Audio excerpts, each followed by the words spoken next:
పవన్ కళ్యాణ్ని సీఎంగా చూడాలని తప్పించిపోతున్నామని జనసేన నేత కిరణ్ రాయల్ అన్నారు. నారా లోకేష్ను డిప్యూటీ సీఎంగా చూడాలని టీడీపీ నేతల కోరిక ఉందని, ఎవరి కోరికలు వారికి ఉంటాయని చెప్పారు.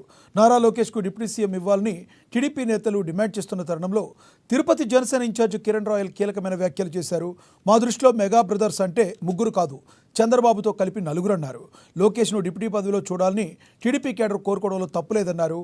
తమకు పవన్ కళ్యాణ్ను సీఎంగా చూడాలని 10 ఏళ్లుగా ఎదురుచూస్తున్నామని పేర్కొన్నారు. కూటమిలో ఉన్నప్పుడు మనం మాట్లాడే ప్రతి మాట వైసీపీ వాళ్ళకి అవకాశంగా భావిపోకూడదు.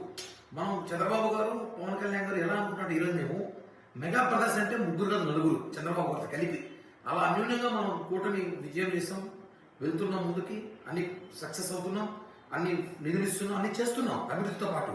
ఇలాంటప్పుడు మనల్ని చెడగొట్టాలని చెప్పి వైసీపీలో కొంతమంది బ్యాచ్ ఎదురు చూస్తుంటారు. ఆ బ్యాచ్కి అవకాశం ఇవ్వకూడదు కాబట్టి చెప్తున్నాము. ఎన్నికల ముందు ఏదైతే ఒప్పందంతో మనం ముందుకెళ్ళాము ఎన్నికలకి, ఆ ఒప్పందంతోనే మనం ముందుకెళ్తే మంచిది. దానివల్ల ఏమవుతుంటే రాజకీయాల్లో అలజడి సృష్టించకుండా బాగుంటుంది. పవన్ కళ్యాణ్ గారి ముఖ్యమంత్రిగా చూడాలని చెప్పి కోట్లాది మంది అభిమానులు భారతదేశంలో కోరుకుంటున్నారు, అది వాస్తవం. కాబట్టి మనసులో మాట్లాడుతుంది, అవి మాట్లాడేటప్పుడు కొంచెం ఒకసారి మనం చూసి మాట్లాడుకుంటే, ఎందుకంటే వైసీపీ వాళ్ళకి పెయిడ్ ఆర్టిస్ట్లకి అవకాశం ఇచ్చినట్టు వాళ్ళు దీన్ని సోషల్ మీడియాలో చాలా హంగామా చేస్తూ కూటమి చీలిపోయి రకరకాల ప్రయత్నిస్తున్నారు. కూటమి చేర్చడం ఎవరన్నా కాదు, 10 సంవత్సరాల కూటమితో రాష్ట్ర అభివృద్ధి చేయడం పవన్ కళ్యాణ్ గారి లక్ష్యం. పవన్ కళ్యాణ్ గారి నాయకుడి రాష్ట్రానికి కాదు దేశానికి అవసరం చెప్పి కూడా